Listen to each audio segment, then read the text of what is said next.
Bueno, ahorita vamos a comenzar este webinar por parte de Alexandra de Castro.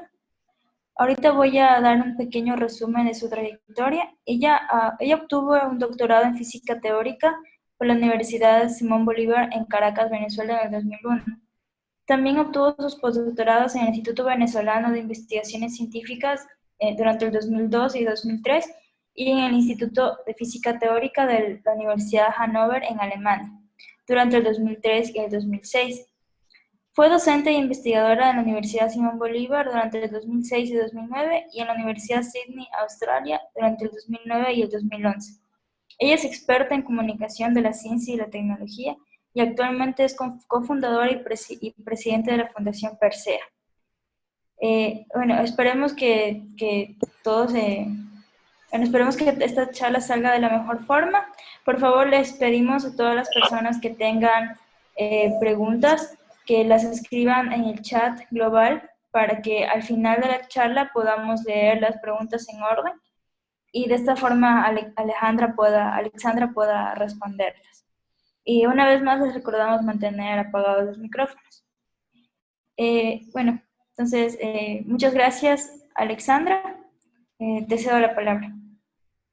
Ok, muchas gracias, María Paula. Muchas gracias a la Asociación de Estudiantes de Física y Nanotecnología de Yachay Tech por la invitación a dar este webinar.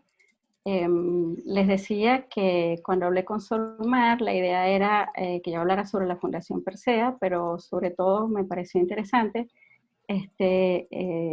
contarles no solamente lo que estamos haciendo en la Fundación, sino motivar por qué estamos haciendo este trabajo, por qué nos parece importante y por qué nos parece que no solamente nosotros deberíamos hacerlo, ¿no? Les contaba también que, bueno, que María Paula hizo la introducción, ¿no? Sobre mí, yo hice física por 15 años aproximadamente. En esa época hubiese venido a Yachay a dar una charla técnica, pero ahora vengo a darles un seminario un poco más diferente, que no es científico, sino sobre la comunicación de la ciencia, sobre la importancia y sobre la urgencia, diría yo, de hacer una comunicación efectiva al público general.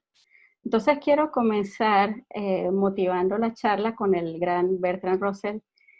Él dijo en su libro Historia de la Filosofía Occidental, todo lo que distingue al mundo moderno de los siglos pasados es atribuible a la ciencia.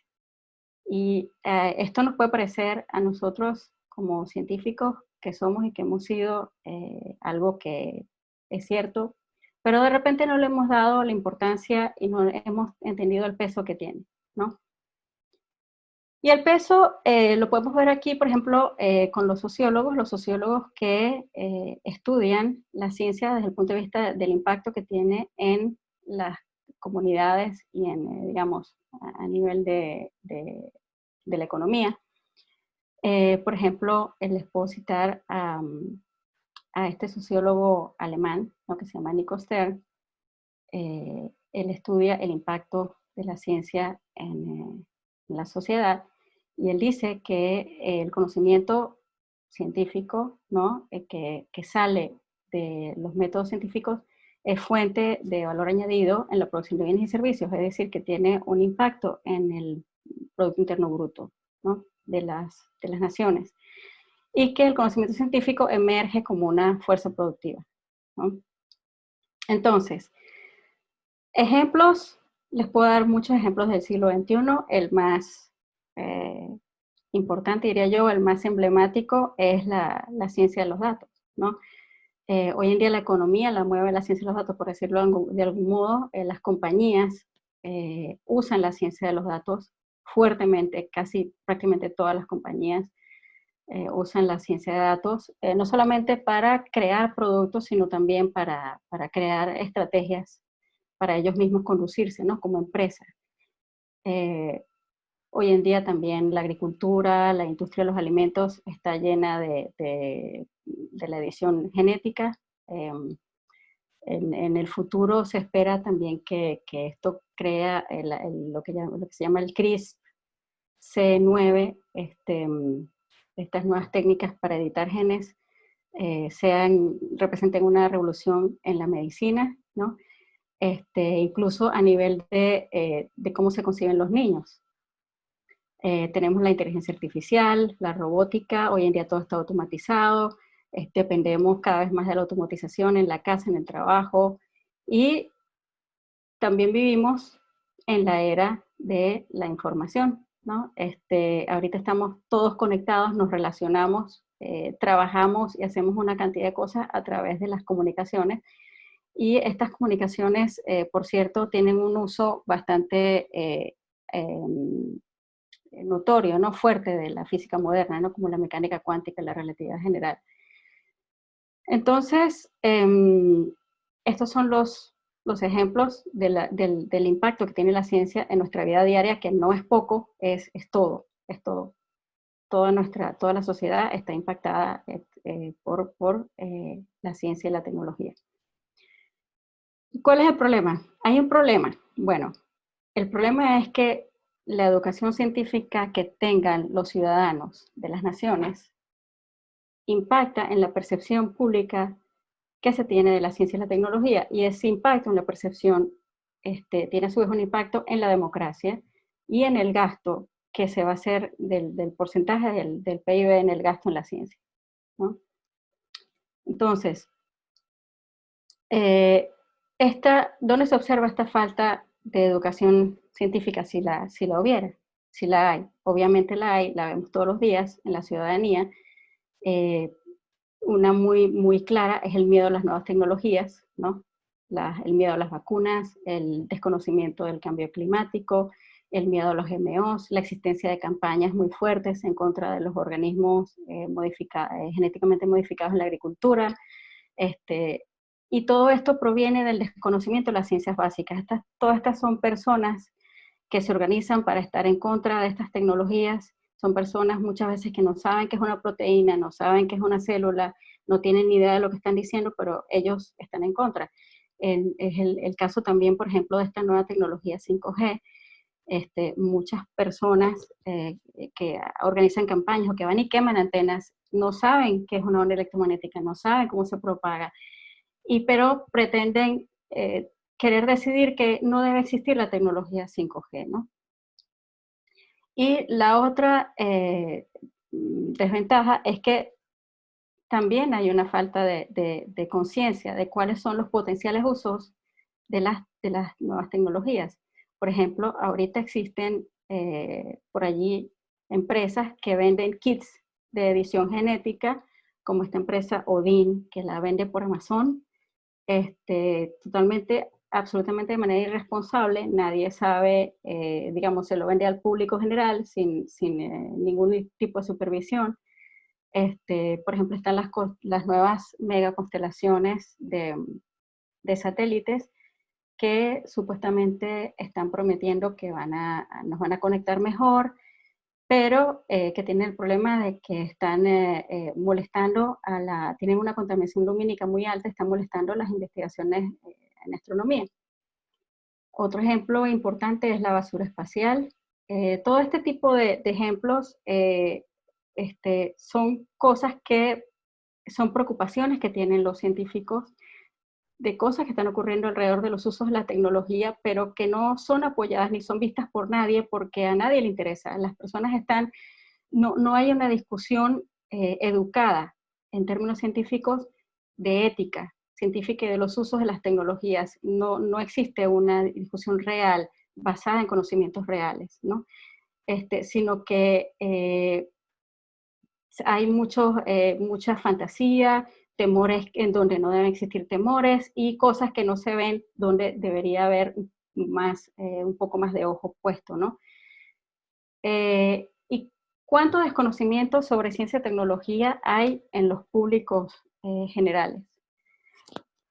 Bueno, me preocupa un poco, disculpen que me parece que no escucho ninguna, pero sí me gustaría saber si me están escuchando. Sí, la escucho. Sí, ok, sí, porque ya me ha pasado que estoy dando una conferencia online, entonces me dicen, no, pero hace tiempo que no te escuchamos. Bueno, entonces, ya que tengo que quitar una cosa aquí porque no estoy viendo nada. Las foticos acá no me dejan ver lo que tengo en la... Ok, bien. Entonces les decía que cuánto desconocimiento hay en las personas sobre ciencia y tecnología. Estas son cosas que se intentan cuantificar. Las personas que estudian comunicación de la ciencia y desde el punto de vista usando métodos científicos, de hecho, los sociólogos hacen sondeos. Y yo les traje aquí unos resultados de algunos sondeos para que tengamos una idea, ¿no?, de qué tanto tenemos que preocuparnos por la educación de los públicos no científicos en cuanto a ciencia y tecnología. Entonces, esto me pareció interesante. Por ejemplo, esta es una encuesta hecha que se hace anualmente en España por la Fundación Española para la Ciencia y la Tecnología. Ellos encontraron que el 32% de los encuestados cree que la acupuntura es una ciencia. No es un número pequeño, 32% es un número que a mí me parece que es considerable. El 25% cree que la homeopatía es una ciencia. Eso es desconocimiento de lo que es una ciencia, obviamente.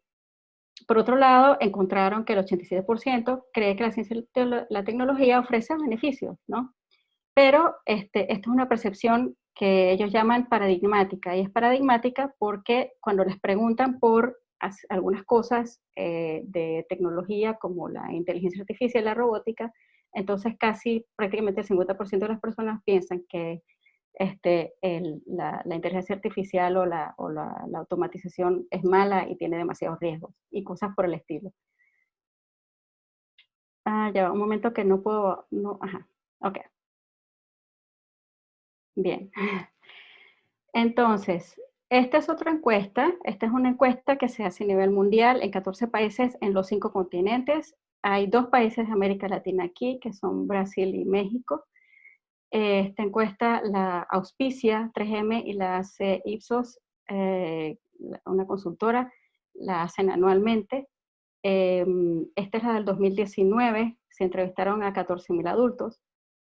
Y algunas cifras interesantes son sobre la percepción que tienen las personas en general de los científicos, es que el 74% deberían tener más crédito por lo que hacen, el 80% de las personas piensan que los científicos son personas confiables, o sea, se puede creer en la información que provee un científico, el 58% piensa que los científicos son elitistas. Esto es un downside, o sea, esto es una desventaja, esto, digamos, nos están viendo desde algún punto de vista con un estereotipo. Y otro resultado paradigmático es que el 48% de los encuestados piensan que los científicos no tienen mucha ética en su trabajo. Y eso es paradigmático porque como es que el 80% confía en lo que dice un científico, mientras que casi el 50% no confía en su trabajo, ¿no? Bueno. En América Latina también hay sondeos y específicamente, y tenemos un problema especialmente importante, ¿no? Primero que domina el pensamiento mágico, digamos, hay mucho pensamiento mágico, las instituciones invierten muy poco en divulgación científica, en los países desarrollados se invierte mucho más que en los países de América Latina en divulgación de la ciencia. Y las personas normalmente que están interesadas en saber sobre ciencia y tecnología, lo que hacen es que ven documentales extranjeros. Y eso tiene la desventaja de que crea la atmósfera de pensamiento de que la ciencia y la tecnología es una cosa que se hace en los países desarrollados, que no se hace para nada en las instituciones nuestras de la región, y que es una cosa que viene de afuera y por lo tanto no importa si se apoya o no se apoya, porque total ya la hacen afuera, ¿no? Entonces, por ejemplo, yo les traigo a ustedes acá unas cifras sobre el conocimiento que tienen digamos, el público general. Este sondeo lo hizo el Observatorio Iberoamericano de Ciencia y Tecnología y Sociedad de la Organización de Estados Iberoamericanos. Esto está hecho entre el 2010 y el 2017, más o menos. Y está este resultado que la pregunta que se le hace a las personas es si conocen alguna institución en su país donde se haga ciencia, ¿no? Y el resultado es, en muchos casos, lo pueden ver aquí, realmente es bastante pobre, bastante desalentador. Incluso personas que tienen, esta encuesta, digamos, las personas fueron clasificadas según su nivel de educación, y pueden ver países como Panamá, Brasil, El Salvador, Chile y Paraguay, sobre todo el caso de Brasil y Chile, que son países que tienen un gasto más o menos bueno del PIB en ciencia. Más de la mitad de las personas encuestadas no sabe mencionar una institución de su país, de su propio país, donde se haga ciencia. Eso quiere decir incluso que estas son personas que no saben que en las universidades se hace ciencia, ¿no? Y eso, digamos, es un problema, ¿no? Fíjense que estas son las encuestas, estos son los resultados que se tienen en el tiempo, ¿no? De la misma pregunta. Aquí se reúnen todas las personas de todos los sectores, de las que tienen educación superior y de las que tienen educación media o básica. Y uno pudiera pensar, por ejemplo, que entre el 2010, aquí en Panamá o en Brasil, entre el 2010 y el 2017, el 2010 y el 2015, que con la penetración y el alcance del Internet, con el hecho de que las universidades cada vez tienen más y mejores páginas web, habría más conocimiento de las personas, pero resulta que no. Realmente, más bien desmejora la situación, ¿no? Esta es de nuevo la encuesta de 3M, ¿ok? Aquí está desglosada por países. Aquí vemos que Brasil, México, esta es la pregunta es sobre si las personas confían en la ciencia, ya no es necesariamente los científicos, sino en la ciencia. Realmente los resultados no son los que uno pudiera esperar, uno puede esperar que la gente realmente confiara más en la ciencia en general, en Estados Unidos, en Canadá, en Alemania, pero ronda el 50%. Y en nuestros países, que es lo que me interesa a mí más que todo, ronda hasta cerca del 60%, es bastante bajo, y digamos que este resultado es comparativo con respecto al resultado de la encuesta del 2018, y en muchos casos, en la mayoría de los casos, más bien hay una baja, ¿no?, en la confianza en la ciencia.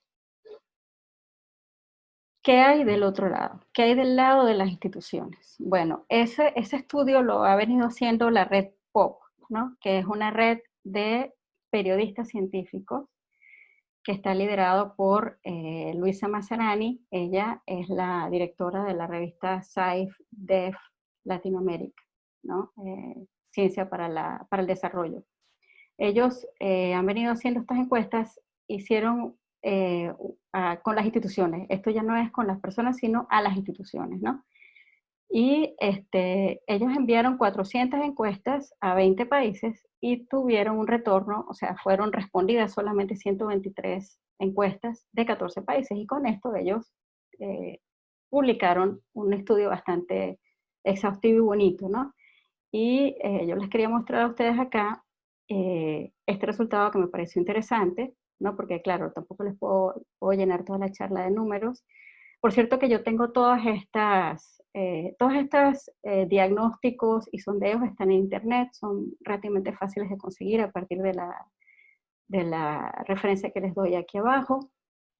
Yo también tengo el documento en PDF, si alguien quisiera verlo, simplemente me lo piden y pueden ojear porque hay mucha más información sobre estos números allí. Entonces yo lo que quería contarles es que más de la mitad de las instituciones que respondieron a esa encuesta dicen que ellas no hacen ningún tipo de divulgación. El 15% hacen divulgación de manera eventual o ocasional, ¿no? El 8.7% logran hacer algo estable, que ya no es algo espontáneo de vez en cuando, sino que es anual, y unas pocas tienen una política, digamos, de divulgación con cierta frecuencia, ¿no? De estas instituciones que hacen la divulgación científica, el 60% prácticamente, o sea, 58.8%, destinan menos del 10% de su presupuesto institucional para esta actividad. Y después de eso hay ciertas variaciones. El sondeo de la red POP es un sondeo que también incluye museos, y por eso uno puede ver instituciones que destinan el 90%, por ejemplo, a unas pocas, a la divulgación de la ciencia, porque obviamente, ¿no? Estamos hablando de museos. Pero digamos que una gran cantidad de las instituciones o no hace, como lo vimos antes, y de las que utilizan, destinan realmente muy poca energía y muy poco presupuesto para la divulgación. ¿Por qué no le dejamos la comunicación de la ciencia a los medios? Bueno, realmente porque los medios no están interesados en educar a las personas. Los medios, cuando se le deja a ellos decir que está ocurriendo en la ciencia, anunciar o contarle al público general que está ocurriendo en la ciencia, meten la pata, pues hacen este tipo de cosas. Digamos, y la razón es que ellos no están interesados en educar a las personas, en hacer divulgación. Su trabajo es hacer dinero, para los medios. Y bueno, si bien yo conozco periodistas, personalmente periodistas que son muy buenos y que tienen una ética profesional muy elevada, de todas maneras los medios tienen una presión y una competencia y están buscando el mejor titular, y yo misma he publicado artículos donde me cambian el titular, en la editorial, y bueno, también ocurren este tipo de cosas, ¿no? En la televisión, por ejemplo, yo recuerdo una profesora de astrobiología en México que estaba furiosa una vez porque la sala de prensa de la UNAM, que es una universidad, publicó un artículo sobre un trabajo que hizo ella de exoplanetas, donde decían algo así como que habían encontrado un exoplaneta con agua, o tenían indicios, evidencia de que había un exoplaneta que tenía agua, y el artículo de prensa decía que ellos habían encontrado vida en otro planeta, ¿no? Entonces, el mensaje que yo les quiero dar a ustedes con todo esto, con los datos que escogí para mostrarles, es que la comunicación pública de la ciencia debe hacerse desde los centros donde se crea el conocimiento. Y debe ser algo que sea una actividad continua, seria, que la academia recompense a las personas que están haciendo esa actividad. ¿Todavía están allí?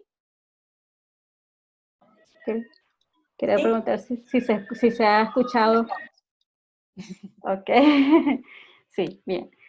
Que exista tal cosa como una oficina, ¿no? Que no sea solamente algo espontáneo, que de repente se le ocurra a dos estudiantes, sino algo que tenga una oficina. Y yo les puedo contar en mi experiencia como comunicadora, de verdad, yo he conocido muchísimos científicos, unos cuantos científicos que hacen su licenciatura, hacen su PhD en física o en biología, y después no quieren ser científicos, sino que descubren que a ellos lo que les gusta es esto, lo que les gusta es escribir, hablar con la gente, dar charlas, dar seminarios, comunicar la ciencia, y no les gusta la actividad en el laboratorio, no les gusta pelearse con un referee de artículos porque te publiquen un artículo, todo eso les estresa, y más bien les gusta esta actividad, que es una actividad de verdad que llena muchísimo, que tiene sus ventajas. Entonces, por ejemplo, en la Universidad de Sydney, donde yo trabajé, había una oficina de comunicación científica donde trabaja, hay un equipo de científicos, hay un astrofísico y hay un físico que yo creo que ustedes lo conocen, que es un youtuber que tiene un YouTube que se llama Veritasium, que se llama Derek Muller. Esta persona, él cuando está estudiando física también hacía teatro, y él decía que él no sabía qué hacer con su vida, si quería ser físico o si quería ser actor. Y entonces al final descubrió que siendo divulgación científica tenía las dos cosas. Y así fue como él creó Veritasium. Y él sale en la televisión australiana bastante. En cuestiones de divulgación de la ciencia que hace la Universidad de Sydney. Entonces, personal se consigue, la cosa es que la institución tiene que tomar la iniciativa de crear esta oficina y de crear este departamento o división, como quieran llamarlo, de comunicación pública de la ciencia, ¿no? Es importante que la institución tenga un diálogo directo con el público, que no sea a través de oficinas de prensa, a través de periodistas. No, es lo que les digo, es que sea contacto directo con el público. Y esto tiene además otras ventajas, por ejemplo, romper estereotipos, ¿no? Que si es el hombre blanco con bata, que no hay mujeres físicas, por ejemplo, que está Solmar y está Clara, bueno, pero la gente en la calle piensa que todos son hombres. Ese tipo de cosas también ayuda a que las personas se entusiasmen a querer hacer ciencia, ¿no? Hay que promocionar los logros locales y los logros regionales, que no son pocos. Si ustedes los buscan, hay bastante, incluso hay premios Nobel. La gente no lo sabe, pero en América Latina hay premios Nobel. Y en general, tratar de ir hacia la consolidación, hacia la creación de una cultura científica en la región, ¿no? Otras ideas que se me ocurren que les quería compartir. Por ejemplo, se puede crear un museo de ciencias. Hay instituciones ya, algunas en América Latina, donde se destina un espacio pequeño, un aula o en la biblioteca, un trozo de la biblioteca, para hacer un pequeño museo de ciencias. Por ejemplo, cuando se organizan conferencias o congresos, se puede destinar un día o medio día para hacer charlas públicas, donde se invite al público general o donde se haga algún tipo de demostración de experimentos en la plaza, en la calle o en un teatro, y se invite a la gente a ir, ¿no? Que no sea algo cerrado todo el tiempo, solamente para los científicos. La otra idea sería acercarse a los teatros, a las organizaciones que hacen cuestiones de arte en las universidades, ¿no? Cuando vayan a hacer una presentación, inviten a un músico o a alguien que haga un stand-up, entonces se organiza combinado junto con alguna presentación sobre ciencia, ¿no? Y también pueden buscar las franquicias, por ejemplo, está Astronomy on Tap o el Café Científico. Yo conozco la Astronomy on Tap, se va a un bar, el bar destina un par de horitas para hacer la actividad organizada por los científicos y hay una charla como de unos 15 minutos, el público hace preguntas, se hace un quiz, es divertido, la gente se ríe, la gente se está tomando su cervecita y es muy agradable, ¿no? Hay una creencia de que estas actividades de divulgación científica, así en bares y en teatros y esto, que no valen la pena porque la gente no va a ir. Y eso es falso. Eso es totalmente falso. Las que he ido se han llenado y ha ido un montón de gente y la gente pregunta y levanta la mano. Y a mí me pasó algo muy bonito. Yo recuerdo, por ejemplo, mi hija, les puedo contar de mi hija tiene una vena artística, más bien le gusta el arte, casi no se interesaba mucho por la ciencia, más bien por la parte artística, pero yo la llevé a una Astronomy on Tap, hizo preguntas, ella tenía 10 años. Entonces, las personas en la calle están interesadas, ellas quieren saber, pero hace falta que nosotros queramos también, o las instituciones, las universidades, de verdad quieran hacer un esfuerzo de hacer comunicación pública de la ciencia, de llevar la ciencia a la calle y a las comunidades, ¿no? Por último, les quiero contar qué hacemos en la Fundación Persea. Nosotros somos una organización no gubernamental, sin fines de lucro.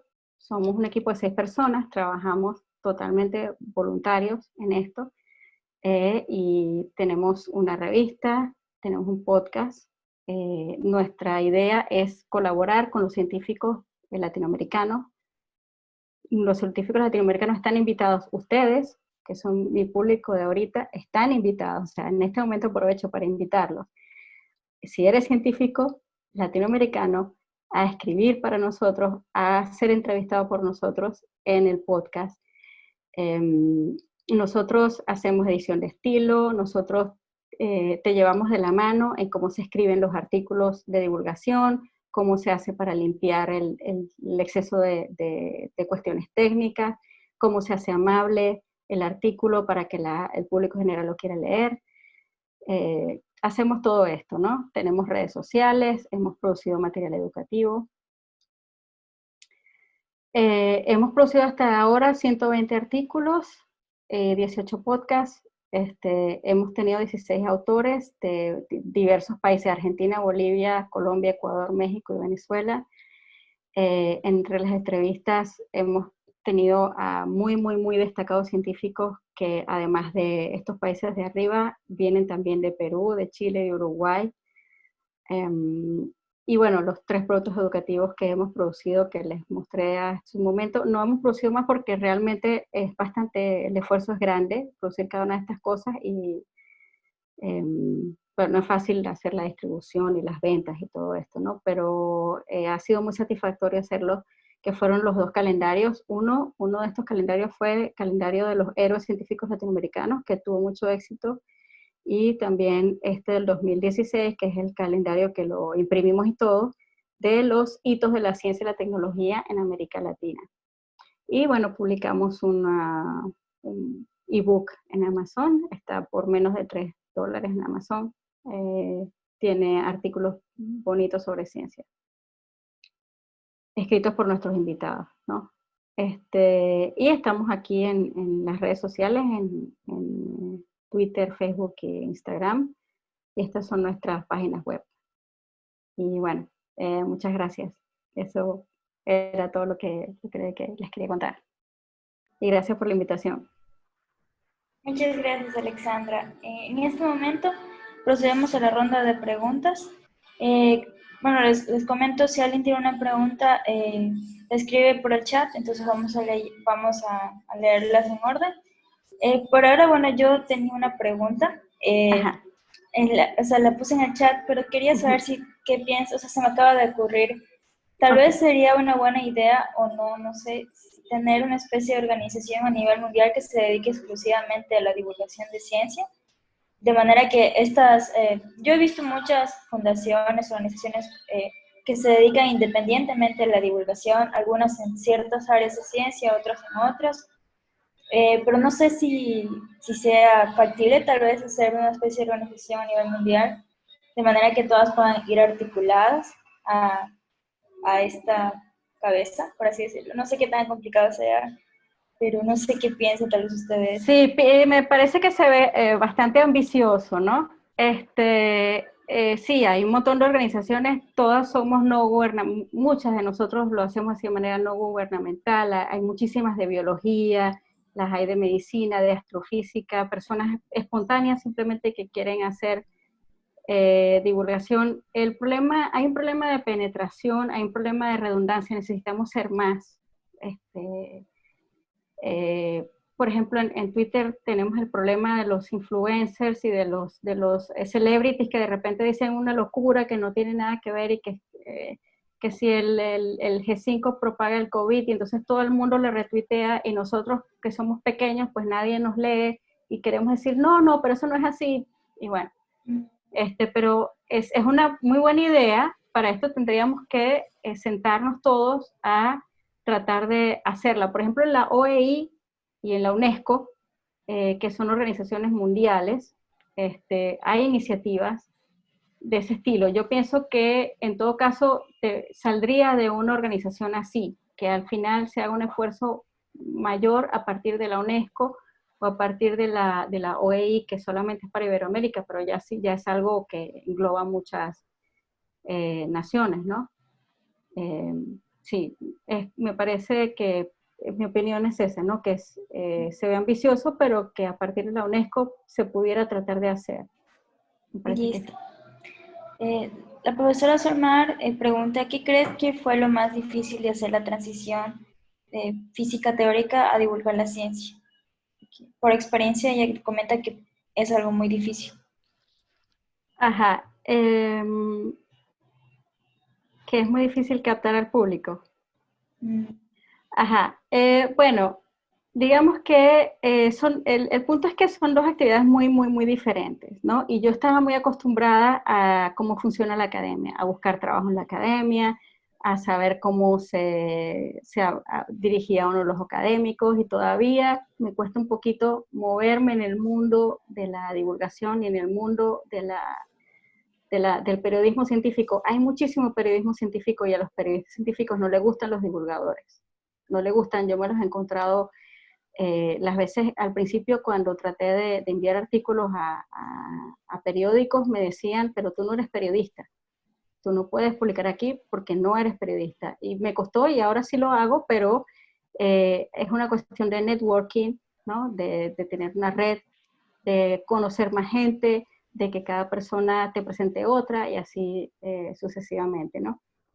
En la academia, pues era muy fácil todo porque ya una vez que uno hace el doctorado, ya uno tiene una base, ya uno hizo un networking, ya uno conoce a la gente, ya uno sabe. Entonces es como volver a empezar, ¿no? Volver a empezar a conocer todo. Ahora, cosas que me parecieron más bonitas, por ejemplo, es que yo recuerdo cuando hacía física, mis papers los leían como 3 gatos, ¿no? 4 gatos. Y nadie entendía lo que estaba pasando ahí, sino estas 2 o 3 personas que apenas podían, o sea, ni siquiera un físico de materia condensada iba a entender lo que yo estaba haciendo, o un físico experimental, y a mí me costaba leer un paper muy especializado de materia condensada o de física experimental. Entonces, cuando tú haces divulgación, hay una cantidad de gente que te está leyendo, ¿no? Muchas personas te están leyendo, entonces hay una satisfacción diferente, una satisfacción del punto de vista de a cuánta gente le estás llegando, ¿no? Realmente, cuánta gente está viendo tu actividad y cuántas personas están disfrutando de ella. Sí, eso diría yo que son las diferencias o cómo es la transición, ¿no? Muchas gracias, Sí. Alice. Tenemos también algunos comentarios interesantes en el chat. María Rosa nos comenta que ella creía que, digamos, estas actividades de divulgación no eran necesarias, pero bueno, como conclusión dice que realmente tiene que ser una obligación de las universidades. Es un poco el comentario de María Rosa. Me alegro También, mucho, me alegro que mi mensaje llegó. Sí, también qué José bien. Antonio dice que hay muchas diversas formas para divulgar, tal vez Sí. no necesariamente con una oficina, pero tenemos mucho material, ¿no? Entonces hay diversas formas. Otra pregunta que, bueno, ya que estamos en esto, como la profesora Zulma le comentaba al inicio, nosotros somos Asociación de Estudiantes de Física y Nanotecnología de Yachai-Tech y no sé si tal vez nos pueda dar unos tips resumidos sobre qué deberíamos hacer para comenzar una revista para nuestra escuela, no sé, de forma rápida tal vez ahorita, qué podríamos necesitar esencialmente. Bueno, primero primero pensar en algo online, por supuesto, porque es como lo inmediato, lo más barato. Pensar en imprimir es muy difícil, muy caro, y a menos que tengas alguien que te apoye, y además que la impresión requiere de una calidad en la hechura, en las imágenes y en todo eso que tiene que ser superior. Necesitas un fotógrafo, esto de bajarte imágenes de internet no es suficiente cuando vas a imprimir.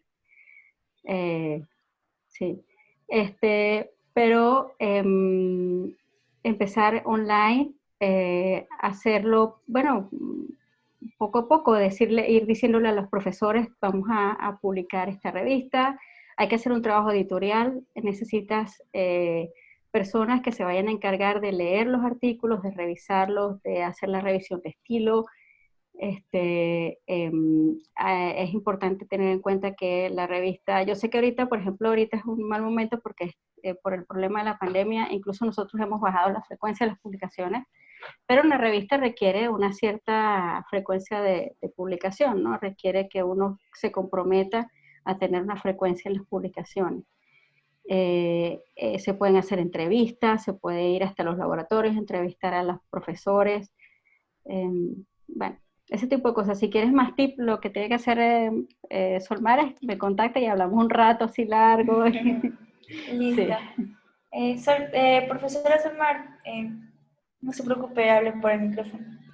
Sí, gracias, María Paula. Sí, es que justo yo quería comentar eso de la revista, ¿no? Porque parte de estas actividades que están haciendo los estudiantes desde la asociación de la escuela es, los seminarios es para divulgar, ¿no? Para que se den a conocer un poco no solo el trabajo que hacemos dentro de cada una de las escuelas de Yachi, sino de afuera, todo el que quiera participar y la gente se vaya conectando con eso. Entonces hemos intentado que todas las charlas sean más de tipo divulgativos y en ese sentido tenemos más acercamiento con la gente y todo, ¿no? Sí, Pero es una muy buena iniciativa, es una gran iniciativa, de verdad, y los felicito. sí, y pienso que hemos tenido bastante buena interacción con la gente y bastante disposición también de la gente que nos quiere colaborar con charlas. A veces es un poquito complicado por las conexiones y todo, pero se ha ido avanzando y la idea también es buscar hacer conexiones, por ejemplo, con gente que está en Venezuela, que está trabajando en algo y se dan cuenta que aquí estamos también trabajando en lo mismo y poder hacer el enlace y generar proyectos. O sea, es realmente la idea que tienen los estudiantes y que tenemos los investigadores.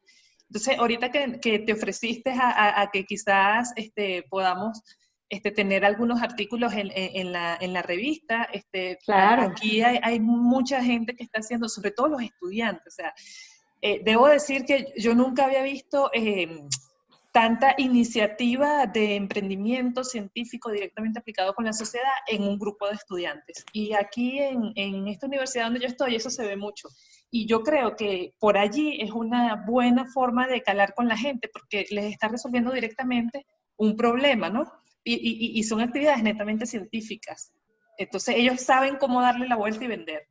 Entonces sí sería bonito que pudiesen ellos tener un espacio en donde muestren eso, porque yo nunca Claro, había visto tanto bienvenidos. emprendimiento. Son, Sí, son absolutamente bienvenidos, pueden perfectamente enviar sus textos, me pueden escribir a revistapersea@gmail.com, yo te puedo pasar lo puedo poner aquí.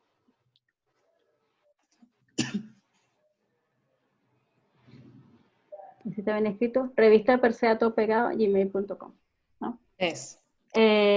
Claro, por supuesto, porque nosotros estamos ofreciendo la plataforma, que es una plataforma muy bonita, tenemos nuestro público ya ganado, nosotros tenemos alrededor de entre 7.000 y 8.000 visitas mensuales en la página y además tenemos las redes sociales por donde también salimos con frecuencia.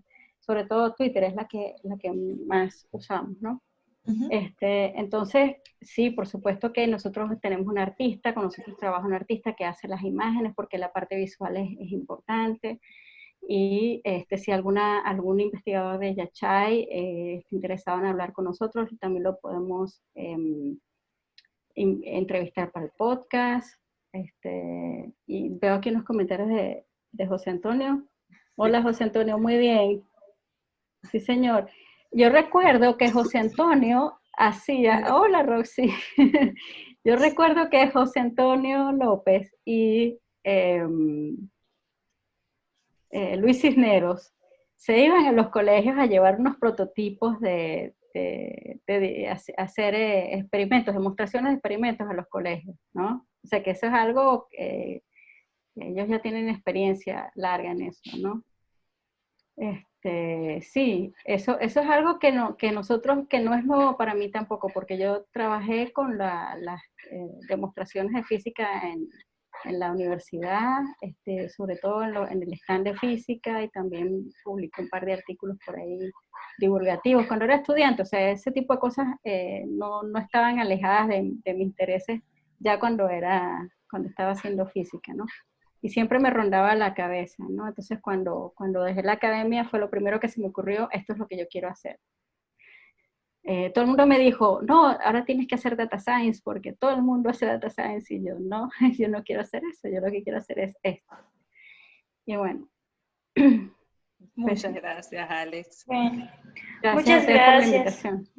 Muchas gracias, de verdad, bastante interesante la charla. Muchas gracias por la apertura, por sus invitaciones. De desde luego vamos a mantener contacto porque nos interesa bastante esta idea de seguir divulgando, de seguir obteniendo ideas y de salir adelante con nuestras ideas de la revista.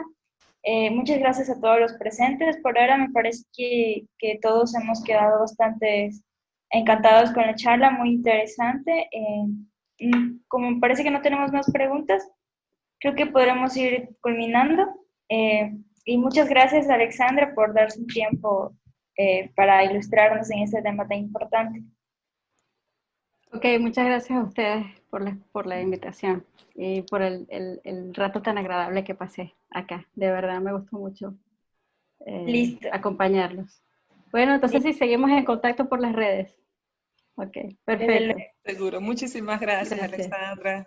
Gracias. Adiós. Hasta luego. Hasta luego. Entonces, ¿qué? Stop.